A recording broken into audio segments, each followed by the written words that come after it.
मी Tanvi Sunil. News अनकटच्या uncut superfast या बातमीपत्रात आपल्या सर्वांचे स्वागत. घेऊयात महत्त्वाच्या घडामोडींचा वेगवान आढावा.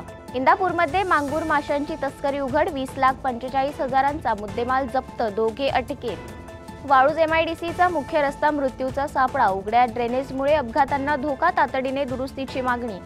एकमेकांविरुद्ध असणारे पक्ष. दौंड नगरपालिकेच्या निवडणुकीसाठी राष्ट्रवादी काँग्रेस आणि शिवसेना उद्धव ठाकरे गट एकत्र लढणार.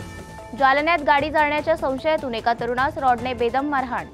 खरीप हंगामात उद्ध्वस्त झालेला शेतकरी राजा. आर्थिक संकटातही रबी पेरणीसाठी सज्ज. नाशिकच्या 11 नगरपरिषद निवडणुका रंगणार. नगराध्यक्ष पदासाठी 56 तर नगरसेवकांसाठी 1028 उमेदवार रिंगणात. अजित पवारांची कार्यकर्त्यांना तख्त सुनावणी. उमेदवारांना व्यासपीठासमोर सुऱ्या टाकून बसण्याचा आग्रह. निवडणुका जवळ आल्या तरी राज्यात न जाणाऱ्या नेत्यांचा विजय शक्य नाही. गुलाम नबी आझादांचा आरोप. अजित पवारांचे वादग्रस्त वक्तव्य चर्चेत. यशवंतराव चव्हाणांनी हिंदवी स्वराज्य स्थापनेचा दावा मागे घेत मागितली माफी. उमरतीमध्ये अवैध शस्त्र कारखान्यावर मोठी कारवाई. 47 जणांना ताब्यात. 50 भट्ट्या जमीन उद्ध्वस्त.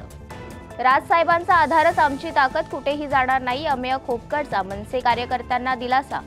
पुण्यातील BT कवडे रोड परिसरात कॅनलची दयनीय अवस्था. दुर्गंधी कचऱ्यामुळे आरोग्य धोका. नागरिकांची तातडीने स्वच्छतेची मागणी.